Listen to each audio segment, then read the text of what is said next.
Halo, selamat pagi. Selamat datang di bacaan hari ini, hari Sabtu tanggal 5 Juni tahun 2021. Selamat datang di bacaan harian, bacaan umum untuk semua zodiak. Ambil hanya jika resonate. Silakan lihat description box di bawah video ini untuk rangkuman bacaan hari ini. Hari Sabtu kita mulai dari kartu Rumi yang baru saja saya ambil dari tumpukan yang acak, dan kita dapat Beyond the Threshold of Fear. Jadi ini kayak seperti menguji kita berani nggak jalan ke situ, karena kita punya keraguan luar biasa, kita punya ketakutan, kekhawatiran yang begitu besar, tapi sebenarnya dikasih bocoran gitu ya, kalau kita berani masuk ke tempat yang punya cerita seperti begitu menyeramkan kayak di Lion's Jungle, sebenarnya tidak akan ada yang bisa menyakiti dirimu, karena ketakutan itu hanya ada di kepalamu, tidak ada di realitasnya. No one is harmed in this jungle. Everything is compassion and love. It is your fear holding you back like a bar behind the door. Jadi kita nggak mau membuat perubahan, kita tidak berani memasuki suatu situasi yang baru karena kita takut akan sesuatu yang sebenarnya kalau kita dengan gagah berani mau masuk ke situ, di situ hanya ada love and compassion. Tadi kartunya berkata demikian. Ya, sepertinya memang dari kemarin ini gambar Foxnya dari minggu kemarin, dari hari-hari pertama, saya lupa hari apa, tapi gambar Foxnya kayak mengikuti, dan hari ini menjadi center di Lenormand. Kalau saya pikir sih memang kecemasan kita itu sebenarnya hanya akan menjadi memori, bahkan lebih tepatnya bahkan tidak worth it untuk jadi memori juga, karena somehow mau nggak mau kita tetap harus jalan lewat tempat yang gelap ini. Yang gelap tuh karena kita nggak tahu kanan kiri apa, gambar Foxnya kan bilang begitu, tapi sebenarnya kita memang arahnya ke situ, legit aja. Memang ada yang harus kita tanda tangani, ada yang harus kita attend, kita datangi di langkah yang berikut yang kita nggak tahu ini jalan mana, tapi kita kayaknya memang mau nggak mau diarahkan ke situ. Pada summer itu, kalau sekarang bulan Juni, maka sebenarnya kita udah masuk summer ya, kalau ini hitungan barat, tapi artinya memang ini udah dalam proses sekarang.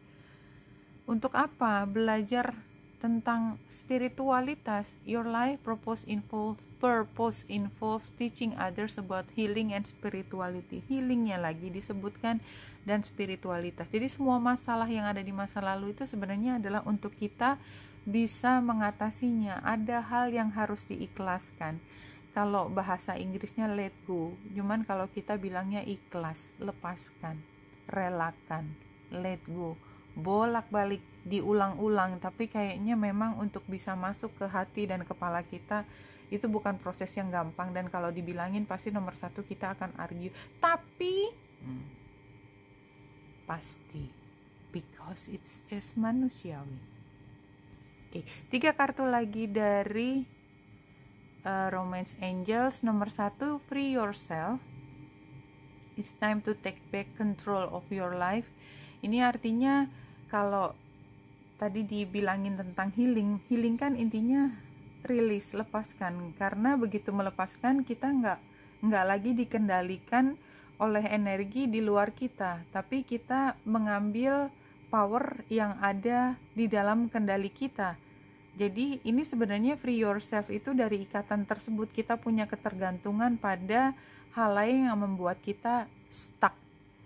Ya, you deserve love, karena apapun yang membuat kamu stuck itu, kamu tidak mendapatkan cinta sebesar yang kamu pantas dapatkan. Dan ya memang dia pernah jadi soulmate ya, tapi ada soulmate yang lain juga, barangkali juga sudah menunggu untuk baru bisa ketemu kalau kita mau merelakan atau let go dari apapun. Tapi kan kita terlalu takut untuk melihat yang di unknown ya, kita pikir di tempat itu, jadi kalau melepaskan itu artinya kita masuk dalam situasi yang sangat menakutkan. Betapa tidak, menjadi jomblo adalah sangat menakutkan. Itu misalnya ya, saya nggak bilang begitu buat semua orang, saya hanya mengatakan bahwa kadang-kadang ketika kita sudah menjadi orang tersebut, happy aja, tapi kayaknya bayangan bahwa kita akan kembali seperti itu luar biasa menakutkan. Itu dari kartu yang tadi ya. Dan kebetulan entah kenapa saya memilih yang Romance Angel, barangkali memang banyak dari kita masalahnya adalah tentang pasangan romantis ya.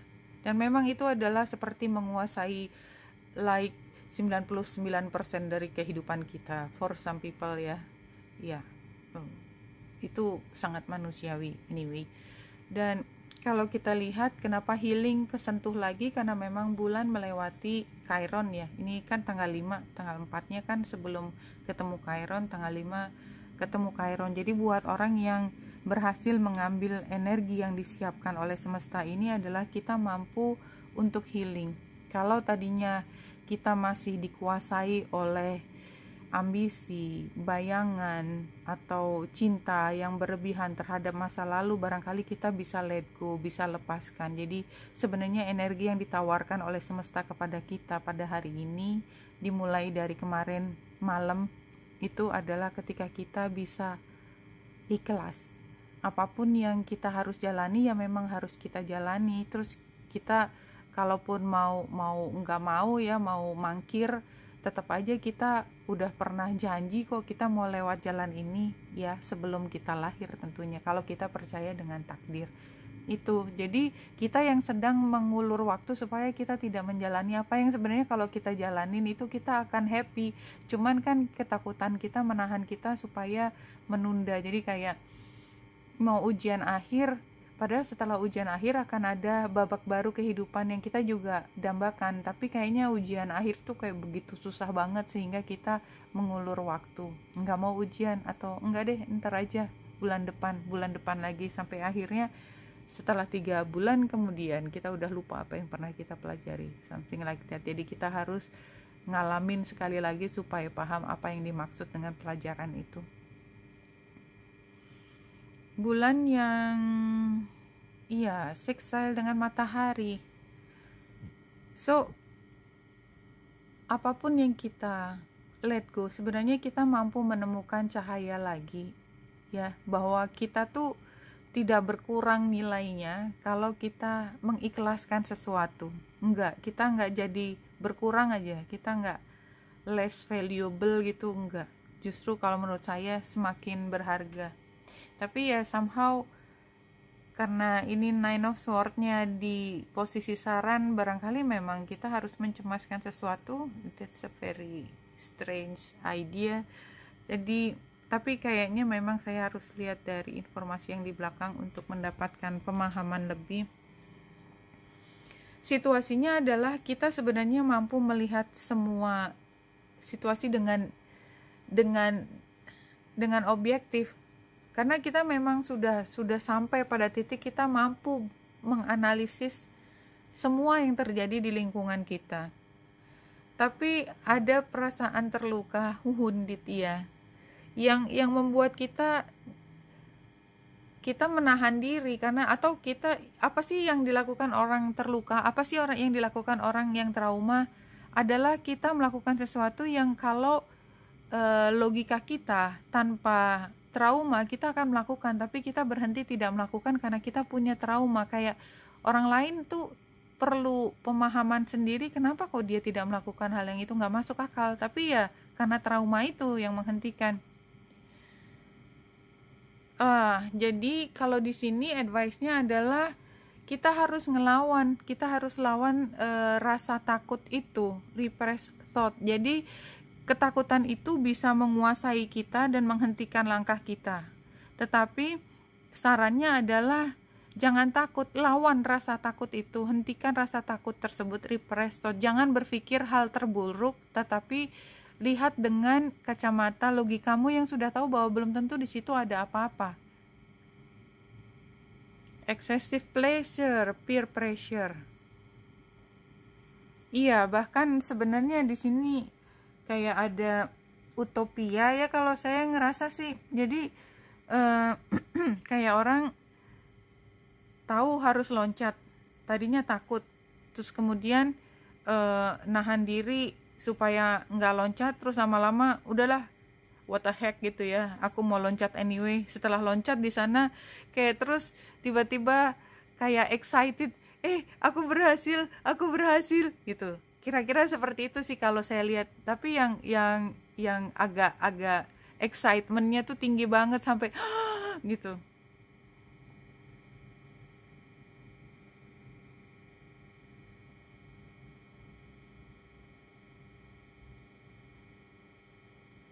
You are never alone, never unloved. We hold you always in our arms.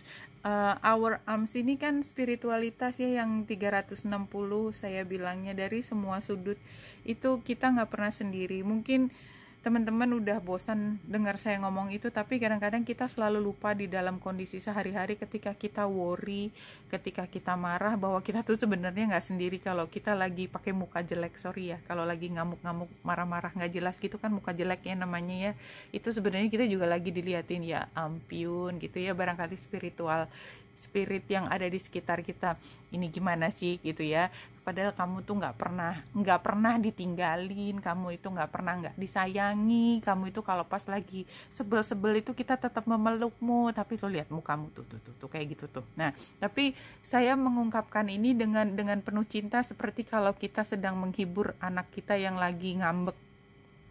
Kira-kira seperti itu spirit ke kita. Kadang-kadang anak kita tuh ngambek untuk satu hal yang silly banget gitu ya, tetapi kan si anak itu ngambek itu serius, dia memang benar-benar terluka hatinya, merasa perlu nangis, merasa perlu marah gitu ya, dan kita akan mengerti kenapa dia mengalami situasi tersebut, karena kita tahu juga dia memang kemampuan berpikirnya belum sama dengan kita, karena pengalamannya beda, dia namanya juga masih anak, kita adalah orang tuanya. Tapi anyway, apapun yang terjadi, kalau dia lagi ngambek-ngambek, yang kita lakukan adalah kita ketawa, iya gitu, padahal kayaknya kita menghibur kesana kemari, dan kayaknya kita memberikan apa yang dia inginkan, padahal dari awal juga kita nggak pernah menahan karena satu intensi yang buruk, hanya karena semua untuk kebaikan dia. Ya kira-kira spirit juga begitu ke kita. Jadi kadang-kadang kita ngambek-ngambek, tapi kalau kita lagi ngambek-ngambek ya kita sedang diliatin, anyway kita dipeluk.